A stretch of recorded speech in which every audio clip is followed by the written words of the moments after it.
নমস্কার বন্ধুরা, সুনিতার হেসেলে সবাইকে স্বাগত।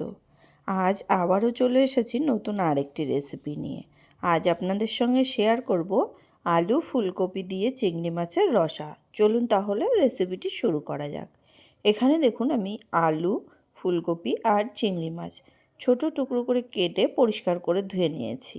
এবার ওভেনে একটা কড়াই বসিয়ে দিয়েছি। কড়াইটা খুব ভালো করে গরম হয়ে গেলে ওর মধ্যে দিয়ে দিয়েছি পরিমাণ মতো তেল। তেল দেওয়ার পরে এখানে টুকরো করে রাখা আলুগুলোকে প্রথমে আমি ভেজে নেব লবণ আর হলুদ দিয়ে। দেখুন এখানে আলুগুলো কিন্তু একবারে লালচে কালার করে ভেজে নিয়েছি। এবার আলুগুলোকে তুলে নেব। আলুগুলোকে তুলে নিয়ে ওই একই তেলের মধ্যেই আমি টুকরো করে রাখা ফুলকপিগুলোকে লাল কালার করেই ভেজে নেব। ফুলকপি ভাজার সময় আমি কিন্তু এখানে আলাদা করে আর লবণ হলুদটা ব্যবহার করিনি, কেননা আলু ভাজার সময়তেই যে লবণ হলুদটা ছিল সেটাতেই কিন্তু ফুলকপিটা খুব ভালো করেই ভাজা হয়ে গেছে। দেখুন এখানে ফুলকপি কিন্তু খুব ভালো করে ভাজা হয়ে গেছে। এবার ফুলকপিটাকে আমি তুলে নেব। এখানে তেলের থেকে ফুলকপিটাকে তুলে নিয়েছি। এবার ওই একই তেলের মধ্যেই আমি ফোড়ন হিসাবে দিয়ে দিয়েছি গোটা জিরে, তেজপাতা আর শুকনো লঙ্কা। ফোড়নটা একটু ভালো করে ভাজা হয়ে গেলে এর মধ্যে বেটে রাখা মশলা দিয়ে দেবো। এখানে আমি আদা, কাঁচা লঙ্কা আর টমেটো, গোটা জিরে, গোটা ধনে, এটার আমি একটা পেস্ট বানিয়ে নিয়েছি। খুব ভালো করে সমস্ত কিছু কিন্তু মশলাটার আমি একটা পেস্ট বানিয়ে নিয়েছিলাম, সেই পেস্ট এখানে দিয়ে দিয়েছি। খুব ভালো করে একটু মিশিয়ে নেব। সামান্য একটু জলও দিয়ে দিয়েছি মশলাটা খুব ভালো করে কষিয়ে নেওয়ার জন্য।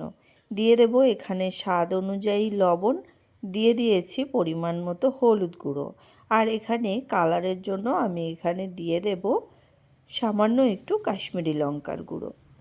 ঝালের জন্য আমি কিন্তু কাঁচা লঙ্কাটাই ব্যবহার করেছি, আর কালারের জন্য আমি এখানে সামান্য একটু কাশ্মীরি লঙ্কার গুঁড়ো ব্যবহার করেছি। সমস্ত মশলাটাকে খুব ভালো করে কিন্তু কষিয়ে নেব, একবারে মশলার কাঁচা গন্ধটা চলে যাওয়া পর্যন্ত। এই রান্নাটা আপনারা কিন্তু চাইলে পেঁয়াজ রসুন দিয়েও করতে পারেন। আমি এখানে কোনো পেঁয়াজ রসুনের ব্যবহার কিন্তু করিনি। আমি আদা, জিরে, কাঁচা লঙ্কা, ধনে, টমেটো এগুলো বাটা দিয়েই কিন্তু রান্নাটা করে নিয়েছি। দেখুন মশলাটা যখন খুব ভালো করে কষানো হয়ে গেছে তখন এর মধ্যে পরিষ্কার করে ধুয়ে রাখা চিংড়ি মাছগুলোকে দিয়ে দিয়েছি। চিংড়ি মাছগুলো আপনারা চাইলে কিন্তু আগেও ভেজে নিতে পারেন। আমি এখানে আগে আর ভেজে নেইনি, যেহেতু ছোট চিংড়ি দিয়েই আজ আলু ফুলকপির রসাটা করব, সেই কারণেই আমি মশলা কষানোর সময়ই চিংড়ি মাছগুলোকে কিন্তু কষিয়ে নিয়েছি মশলার সঙ্গে।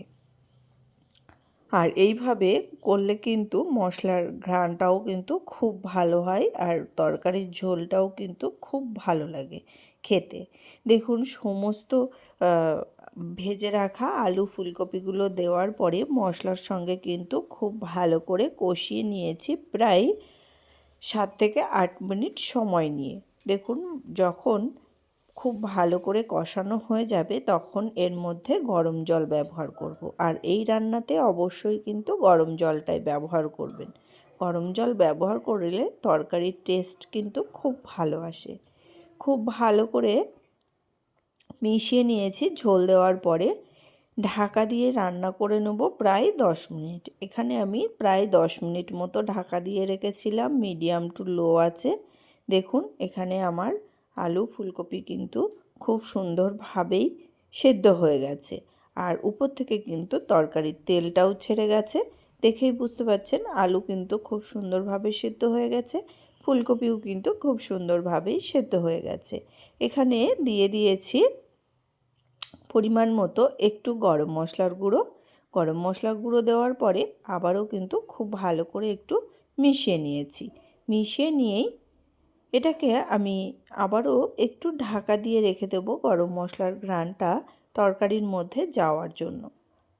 খুব ভালোভাবে যেন স্মেলটা হয়, সেই কারণে আমি গ্যাসের আঁচটা একদম কমিয়ে দিয়ে 2 থেকে 3 মিনিট মতো একটু ঢাকা দিয়ে রেখে দিলেই কিন্তু আমাদের আলু ফুলকপির রসা চিংড়ি মাছ দিয়ে একদম রেডি।